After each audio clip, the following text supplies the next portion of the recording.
Hello दोस्तों, नमस्कार, सलाम, सत श्री अकाल। मैं हूं आपका होस्ट और दोस्त यश और आज की इस वीडियो में हम बात करने जा रहे हैं वर्ल्ड ऑफ टैंक्स ब्लिट्ज के मोस्ट ओपी लाइट टैंक के बारे में, जो कि है विकर्स क्रूजर। तो चलिए बिना किसी देरी के वीडियो शुरू करते हैं। तो दोस्तों, अब आप मुझसे पूछेंगे कि आखिर विकर्स क्रूजर के पास ऐसा क्या है जो कि इसे ओवर पावर्ड बनाता है। तो मैं बताऊँ दोस्तों, इसके पास क्या नहीं है। जी हाँ दोस्तों, सबसे पहली बात आप सोचिए कि अगर मैं पूछूं कि कोई लाइट टैंक में क्या नहीं होता, तो आप यही कहेंगे कि आर्मर। पर ये टैंक जो है, इसके पास आर्मर है और ये काफ़ी सारे शेल बाउंस भी कर सकता है। जी हाँ दोस्तों, अगर अब आप ये मत सोचने लगेगा कि ये पीछे से भी शेल बाउंस कर देगा हर तरफ से, नहीं। लेकिन जो मेन होता है, जो फ्रंट आर्मर होता है, वो इस टैंक के पास है। यानी कि इसके जो ये इसका गन मैंडलेट है, ये काफ़ी सारे शेल बाउंस कर सकता है और साथ ही साथ जो इसका फ्रंट अपर प्लेट है, ये भी काफ़ी सारे शेल बाउंस कर सकता है। और सिर्फ इतना ही दोस्तों, इस टैंक को काफ़ी ज़्यादा पावरफुल बना देता है कि वो फ्रंटली बाउंस कर सकता है शेल। अब आप सोचेंगे कि हो सकता है इसका स्पीड कॉम्प्रोमाइज़ हुआ क्योंकि इसके पास आर्मर है। तो मैं बता दूं कि ऐसा कुछ भी नहीं है। अगर हम इंजन में जाके देखें तो फिर ये देख सकते हैं आप, इसका फॉरवर्ड स्पीड 65 किलोमीटर तक है और एवरेज स्पीड 40 किलोमीटर है, जो कि वन ऑफ द बेस्ट है एक लाइट टैंक के हिसाब से। अब दोस्तों, अगर हम लोग बात कर ले कि इस टैंक का गन कैसा है, यानी कि अब स्पीड तो मिल गई और साथ में आर्मर भी, तो क्या गन में कॉम्प्रोमाइज़ है? नहीं दोस्तों, इसका गन भी वन ऑफ द बेस्ट है। क्योंकि अगर हम यहाँ पे देखें तो फिर सिर्फ इसका एमिंग टाइम 3.3 सेकंड बहुत ही अच्छा, डिस्पर्शन 0.285 बहुत ही अच्छा है, पेंट्रेशन भी काफ़ी अच्छा है इसका। और साथ में अगर हम मेन चीज़ देखें कि अल्फ़ा डैमेज कितना लेता है, तो वो 350। अब आप खुद ही सोचिए दोस्तों कि एक लाइट टैंक 350 अल्फ़ा डैमेज ले, ये भी अपने आप में एक बहुत बड़ी बात है। तो फिर दोस्तों, ये भी एक बहुत बड़ा इसके पास एडवांटेज है कि इसका जो अल्फ़ा है वो काफ़ी अच्छा है एक लाइट टैंक के हिसाब से। अब दोस्तों, अगर हम लोग और आगे चलें तो फिर अब आप सोचोगे कि इसका कैमो रेटिंग और कंसीलमेंट कैसा है। तो अगर हम इसका कैमो रेटिंग देखें दोस्तों, तो फिर आप यहाँ पे देख सकते हैं कि इसका कैमो रेटिंग 27 पे है। तो फिर मैं बता दूं कि ये वन ऑफ द बेस्ट माना जाएगा अगर हम लाइट टैंक के हिसाब से देखें। हाँ, टैंक डिस्ट्रॉय का तो ज़्यादा होता ही है, पर लाइट टैंक के हिसाब से ये वन ऑफ द बेस्ट है। और दोस्तों, अब फाइनली अगर हम लोग बात करें इसके व्यू रेंज की, तो मैं व्यू रेंज पे आपको अगर यहाँ पे ला के दिखाता हूँ, ये है यहाँ रहा। तो फिर आप देख सकते हैं 313 व्यू रेंज इसका है। और मैं बता दूं कि ये सेकंड बेस्ट है विकर्स क्रूजर के बाद इस गेम में। तो दोस्तों, इतना ज़्यादा व्यू रेंज, इतना अच्छा कैमो रेटिंग, साथ में इतना अच्छा armour plus gun plus mobility, इसी वजह से दोस्तों ये टैंक इतना ज़्यादा ओपी माना जाता है गेम में। तो दोस्तों, अगर आगे हम बात कर ले कि इसके प्ले स्टाइल की, कि इसे किस तरह से खेलना है, तो फिर वो डिपेंड करता है। शुरुआत के बैटल में आप ज़रूर कैंप करिए, कैंप नहीं मतलब आप जाके पहले स्पॉट करिए और पीछे से कुछ पिकअप शॉट लेने की कोशिश करिए। उसके बाद आप इस सिचुएशन को देखते हुए अपना एग्रेसिव मूव दिखा सकते हैं जब आपका मन करे तब। क्योंकि ये टैंक बहुत ही ज़्यादा नॉर्मली बहुत ही ज़्यादा ये आराम से चलाने वाला टैंक है। और ये हर जितने भी टेरेन है गेम में, सब पे ये बहुत ही आराम से आप इसको यूज़ कर पाएंगे और अपनी पोजीशन आराम से आप ढूंढ पाएंगे किसी भी सिचुएशन में। तो दोस्तों, अब आप लोग में से बहुत लोग के दिमाग में ये आ रहा होगा कि अभी जो नया बिल्कुल लाइन आया है लाइट टैंक का, जो कि 300 लाइट टैंक है सोवियत यूनियन में, वो आप सोचेंगे कि वो कुछ ज़्यादा, वो अच्छा है ज़्यादा और वो ज़्यादा ओवर पावर्ड है इस टैंक से। पर दोस्तों, मैं बता दूं नहीं, क्यों है आखिर।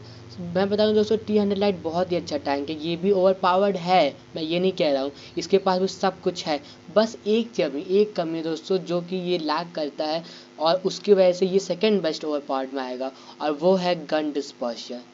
अगर हम यहाँ पे इसके गन डिस्पर्शन की तरफ दोस्तों देखें, तो यहाँ पे सिर्फ गन डिस्पर्शन लिमिट सिर्फ 5 है। 5 डिग्री का गन डिस्पर्शन है, यानी कि आप आराम से किसी भी टेरेन में नहीं जा पाएंगे। यानी कि आप जैसे हिली एरिया में है तो फिर आप नीचे से शूट नहीं कर पाएंगे, आपको अपने टाइम का एक्सपोज करना पड़ेगा शॉट लेने के लिए। इसलिए थोड़ा सा पोजीशन ढूंढने में आपको थोड़ा सा दिक्कत होगा इस टैंक में, ये बहुत बड़ा इसका डिसएडवांटेज हो जाता है। इसी वजह से मैंने इसे सेकंड बेस्ट ओपी पे रखूँगा अगर मैं मेरी माने तो। और वहीं अगर आप विकर्स क्रूजर की बात करें, तो फिर अगर हम इसकी गन लिमिट देखते हैं, तो फिर यहाँ पे आप देख सकते हैं दोस्तों, ये 10 डिग्री पे रखा हुआ है, यानी कि आप कहीं भी आराम से अपनी पोजीशन ढूंढ पाएंगे चाहे कोई भी मैप हो। इसी वजह से दोस्तों मैं इसको नंबर 1 पे रख रहा हूँ। तो दोस्तों, चलिए आप जल्दी से कुछ रिप्लेस देख लेते हैं, जिससे कि हमें पता चल जाए कि हमें इस टैंक के साथ किस तरह से खेलना है। तो दोस्तों, हम आ गए यहाँ पे अपने पहले गेम में और आप देख सकते हैं कि अपोजिशन में काफ़ी अच्छे अच्छे टैंक्स हैं। अपोजिशन में T49 का एक फाल्टून है, जो कि काफ़ी ज़्यादा खतरनाक साबित हो सकता है हमारे लिए। तो सबसे पहले क्योंकि हम लाइट टैंक के, तो हम अपना यूजुअल काम करेंगे जो है स्पॉटिंग का। आप यहाँ देखेंगे हम अपने व्यू रेंज के हिसाब से इतने सारे टैंक्स स्पॉट कर लिए और साथ ही हम अनस्पॉटेड रहे। और जब फाइनली हमने शेल फायर किया तब जा कर के हम कहीं स्पॉट हुए। अब हम यहाँ पे थोड़ा देर वेट करें दोस्तों, क्योंकि हम एक लाइट टैंक है तो हम ज़्यादा आगे जा कर के ये नहीं कोशिश करेंगे कि पहले चले जाए आगे और सबसे डैमेज लेना शुरू कर दे। हम यहाँ पे पहले अपनी पोजीशन ढूंढ रहे हैं कि किस तरह से मुझे अपना टैंक पोजीशन करना है और किस तरह से मैं एनिमी पे ज़्यादा हिट कर सकूँ। वहाँ T49 अनफॉर्चुनेटली एक मिस हो गया, थोड़ा सा वो पीछे हो गया था। अब यहाँ पे वॉफन टैंक ने गए तो फिर मैंने तुरंत एजी शेल शूट किया और उससे 361 डैमेज हमने ले लिया। अब क्योंकि दोस्तों एक बात ध्यान रखिए, क्योंकि आप एक लाइट टैंक है तो फिर आप हमेशा कोशिश करिए कि आप मैप में इधर उधर जा करके कुछ अच्छे पोजीशन ढूंढ लें। यहाँ पे एक स्नैपशॉट आप देख सकते हैं, मैंने मिस कर दिया अनफॉर्चुनेटली। अब यहाँ पे कुछ अनयूजुअल सा हुआ, इसका पेनिट्रेशन देखिए दोस्तों कितना अच्छा, हमने एजी शेल फ्रंटली उसको पेनिट्रेट कर दिया T49। हम यहाँ पे आप देख सकते हैं कितने आसानी से बच करके निकल आए। एनिमी की स्पॉन में हम घुस गए थे और वहाँ से बच के निकल आए अपने मोबिलिटी की वजह से। यहाँ पे E75 क्योंकि अलोन था इसलिए मैंने उसे ट्रैक करने की कोशिश किया ताकि मेरी जो टीम मेंबर्स है वो उसे शूट कर सके, और वो वैसे कुछ खास प्लेयर लग भी नहीं रहा था। अब यहाँ पे पीछे मैंने देखा कि T49 आ रहा है तो चलो बस छोटा सा लैप टैप दिया और वो ख़त्म, क्योंकि T49 बहुत हल्का टैंक होते हैं बनाता। अब दोस्तों देख सकते हैं आप यहाँ पे E75 को हमने अनफॉर्चुनेटली इस बार ट्रैक किया। इस बार मैंने सोचा नहीं था ट्रैक करने के लिए। और अब हम यहाँ पे जाएंगे सीधे उसको पीछे से उसके पीछे जाने की, ताकि आराम से हम अपने शेल पेनिट्रेट कर सकें और फाइनल शेल ले करके हम एक किल ले सकें। अब दोस्तों यहाँ पे देख सकते हो वॉफल हमारी टीम, और अब ये 3 वर्सेस 3 सिचुएशन हो गया है। यहाँ पे मैंने जल्दी से एक एची शेल वॉफन पे फिर से WT पे फिर से एक बार शूट करके फिर से उसको 1 शॉट कर दिया है।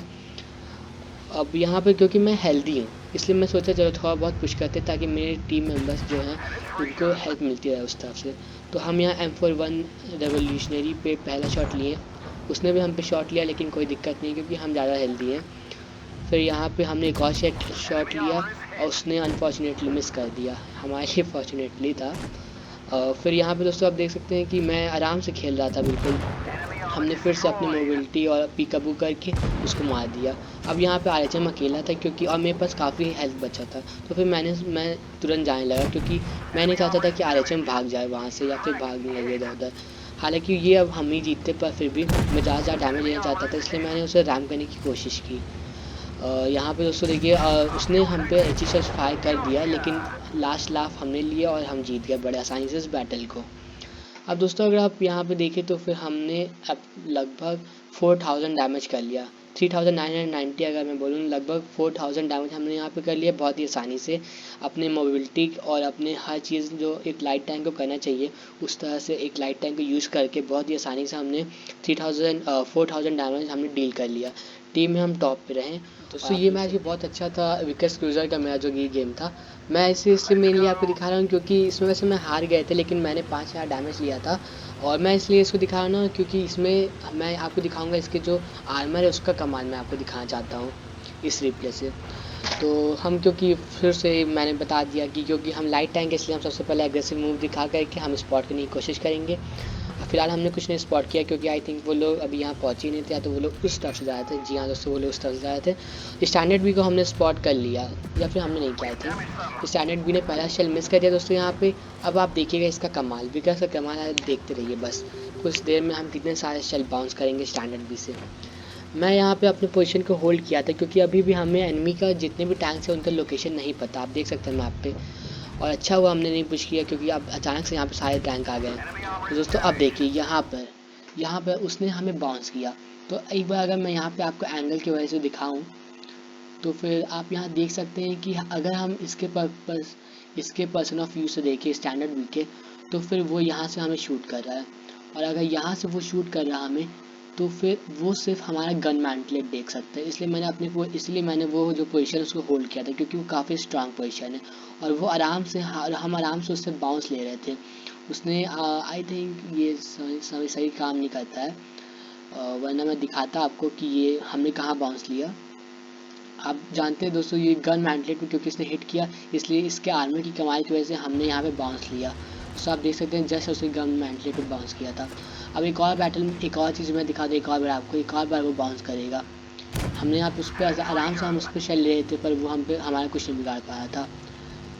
दोस्तों अब देखिए फिर से हम यहाँ पे एक बार उस अपने पोजीशन को होल्ड किए, क्योंकि ये बहुत अच्छा पोजीशन है। मैंने आपको जैसे दिखाया कि इसका गन मैंटलेट ही सिर्फ दिख रहा था, इसलिए मैंने इस पोजीशन को होल्ड किया था।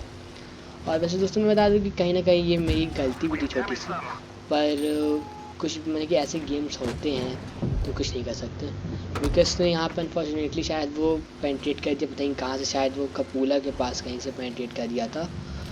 फिर से एक स्टैंडर्ड ब्रेक एक बार आया और वो हमने मिस कर दिया, थोड़ा सा वो ईंटे पे जाके लग गया, वरना पक्का वो डेड होता। फिर से दोस्तों आप एक चीज़ ध्यान रख देख रहे हैं कि मैं अपने पोजीशन को बिल्कुल एक जगह रुका नहीं हूँ, मैं अपने टैंक को हिला रहा हूँ ताकि एनिमी के लिए एम करना मुश्किल हो जाए। यहाँ पे मार्शियन को मैंने देखा, वो हम पे शॉट लेना चाहता था। और दोस्तों एक और बाउंस दोस्तों यहाँ पे हमको मिला, क्योंकि अगर मैं यहाँ पे फिर से एक बार आपको दिखाऊँ तो यहाँ पे KB3 जो KB4 है वो कहीं यहाँ खड़ा था, और हम यहाँ से दोस्तों अगर मैं दिखाऊं तो लगता है शायद हम ऊपर चले गए।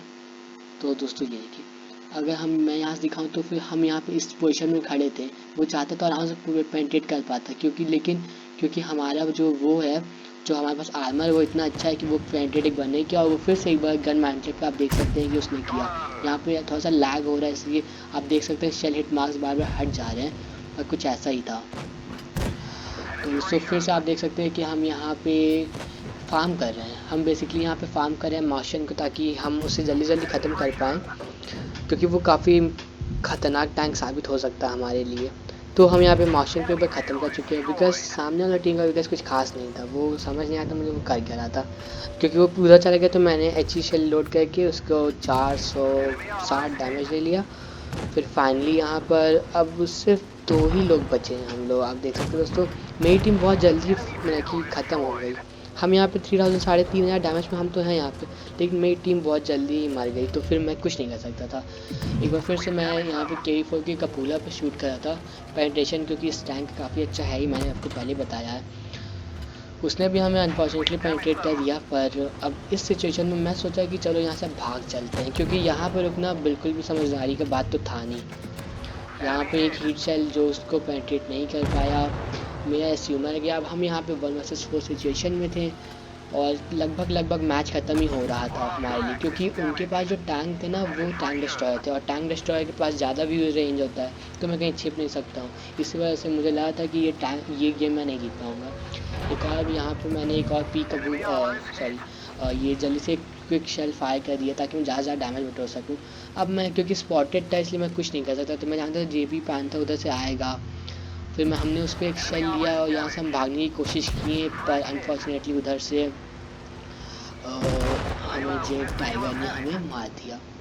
तो दोस्तों आप देख सकते हैं कि एक बार फिर से इस गेम में हमने अपने आर्मर और अपने जो ग्रेट गन प्लस मोबिलिटी की वजह से हमने 5000 डैमेज आराम से बटोर लिया।